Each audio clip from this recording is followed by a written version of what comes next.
ओम भोलेनाथ का स्थान हिंदुस्तान। ओम भगवान महादेव गिरी नित्यानंद धाम।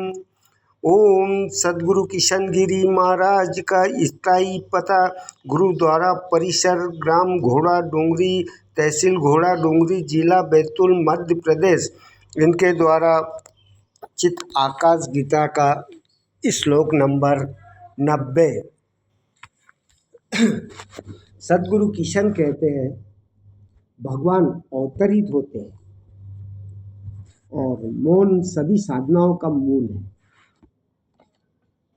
सदगुरु किशन गिरी महाराज द्वारा भगवान अवतरित होते हैं, पर विचार और चर्चा जो भी हमारी मौन की साधना है वह सभी साधना का मूल है।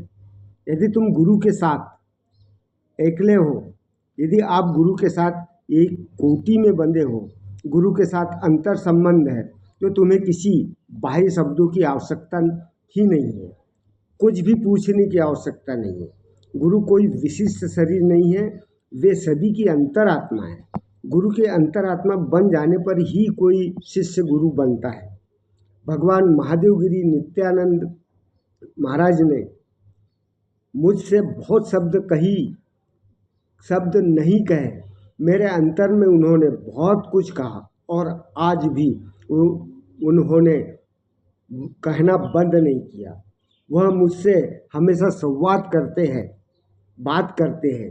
मेरे गुरु यदा कदा ही प्रवचन देते थे, परंतु आवश्यक होने पर ही एक शब्द बोलते थे। वह एक ही शब्द पर्याप्त होता था, एक शब्द में कई शब्दों का उल्लेख होता था।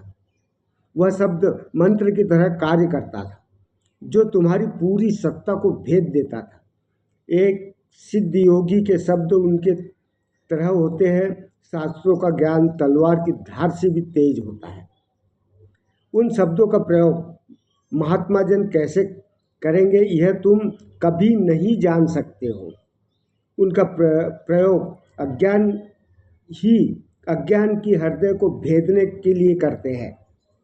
कभी कोई मेरे गुरु बाबा से पूछता है, मैं यह सब कब प्राप्त करूँगा? मेरे गुरु कहते हैं गालियाँ तुम्हें भेद देती है, उसी प्रकार मेरी वाणी तुम्हारे भीतर प्रवेश कर जाती है, यह तुम्हें भेद देती है। तब तुम तुरंत वह सब कुछ प्राप्त कर लेते हो। बात करते हो तो मैं नोट्स नहीं लिखता। जब मैंने चिदाकाश गीता को पढ़ा तो मैंने उससे जो भी शिक्षा ग्रहण की, जो भी कुछ समझा था, वह मेरे अंदर से विस्फुरित होते गया।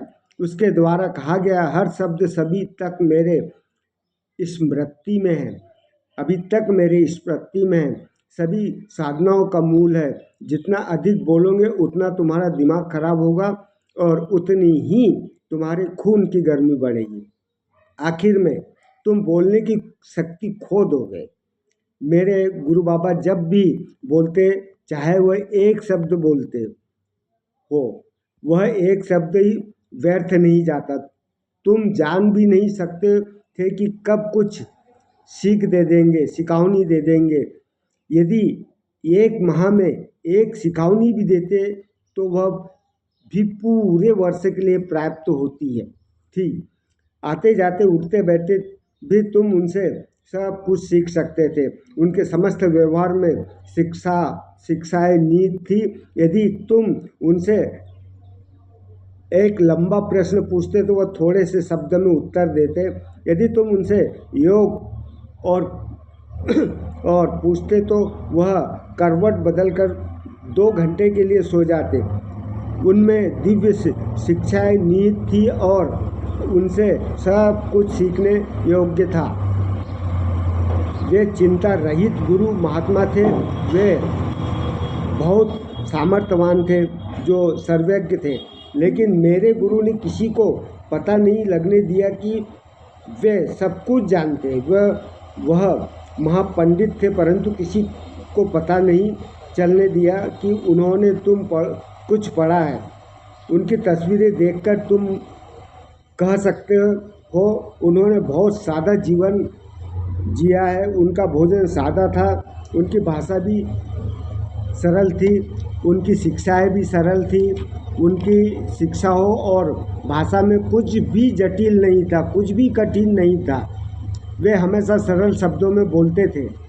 किसी एक बच्चा भी एक बच्चा भी समझ सकता था। उनकी मूल सिखावनी बहुत सरल थी।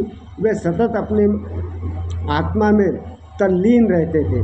जब वह कुछ बोलते तब कागज़ और पेंसिल लेकर उसे लिखने के लिए हाजिर और तैयार रहता। फिर उनकी भाषा में एक किताब चिदाकाश गीता, यह पुस्तक जब भगवान महादेवगिरी नित्यानंद भगवान काननगढ़ दक्षिण भारत में थे, तब उनके द्वारा उच्चारित शब्दों और वाक्यों को याद रखकर बाद में संकलित की गई, उसे उनकी पुस्तक नहीं माना जा सकता है। न तो वह कुछ नया कहना चाहते थे। एक बार एक भक्त ने मेरे गुरु से कहा, हमें कोई उपदेश दीजिए। उन्होंने उत्तर दिया, नारद, मीरा, कबीर, तुलसीदास और दूसरे संतों ने जो कहा है वही मैंने कहा है, उससे अधिक कुछ कहने की ज़रूरत नहीं है। मेरे गुरु ने कोई भी पुस्तक नहीं लिखी थी। वे कम बोलते थे। लोगों ने उनके शब्दों को संग्रहित कर लिया, उनके शब्दों को लिपिबद्ध किया और पुस्तक बना ली। वह सूत्रों में बोलते थे और विभिन्न भाषाओं को एक साथ मिला देते थे। वे सिर्फ 3 शब्द थे, वे वहाँ दो, इसे कहाँ दो। इतने सारे स्थान हैं, इतने सारे लोग हैं। वे विलक्षण शब्दों का प्रयोग करते थे। वह कभी कभी कहते हूँ, इतना ही जो लोग लंबे समय से उनके साथ रहे थे, उनके साथ रह रहे थे, उनके शब्दों को समझ लेते थे। वे कहते, बाबा ने कहा है तुम जाओ। जैसे अवसर भी होते जब मेरे बाबा सीधे सीधे और सरल शब्द भी बोलते। कोई उनके पास जाता और कहता, बाबा मैं आपके दर्शन के लिए आया हूँ। कभी वे उत्तर देते, क्या मैं तुम्हारे अंदर नहीं रहता हूँ? मेरे दर्शन के लिए तुम्हें आने की क्या आवश्यकता है, क्या ज़रूरत है? खुद के दर्शन करो, मैं तुम में ही हूँ। तुम्हें मेरे दर्शन के लिए ज़रूरत नहीं है आने की। क्या मैं तुम्हारे अंदर नहीं रहता हूँ? ऐसी भी उनकी अवस्था थी। वे हम नियम रीति रिवाजों के बने हुए थे। सिद्धजन अवधूत रीति से जीते हैं।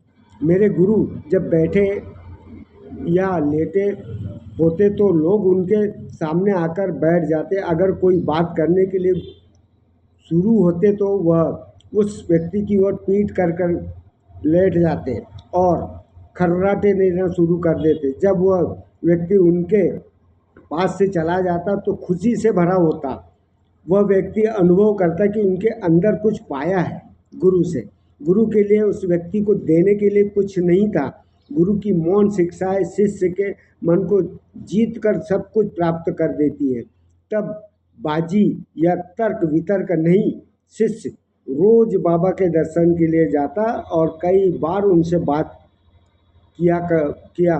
पर यह 3 अवसर है शिष्य को शिष्य के रूप से याद है। पहला अवसर वह था, शिष्य ने उनके पास जाकर कहा, मैं आपको स्मरण करता हूँ। गुरु ने कहा, चल आज्ञा। दूसरे अवसर पर गुरु ने आज्ञा दी और दूसरे अवसर पर गुरु ने मुझे साधना करने के लिए कहा। तीसरा और अंतिम अवसर था, उन्होंने मुझे बुलाया और कहा, सद्गुरु किशन गिरी इधर आओ। मैं उनके पास गया और कहा, गुरुजी मैं आ गया हूँ। उन्होंने मेरे सिर पर हाथ रखा और आशीर्वाद देते हुए कहा, जाओ तुम सदा सद्गुरु किशन गिरी महाराज बन गए हो, संसार की सेवा करो। बस इसी तरह मेरे गुरु ने से कृपा से सब कुछ प्राप्त हुआ। उन्होंने मेरे मंत्र सिद्धियाँ की और संसार की सेवा के लिए कहा, जाओ भगवान महादेवगिरी नित्यानंद महाराज के कार्य को करो और जनता की और समूचे संसार एवं समाज की सेवा करो। जय नित्यानंद महादेवगिरी महाराज। हर हर महादेव।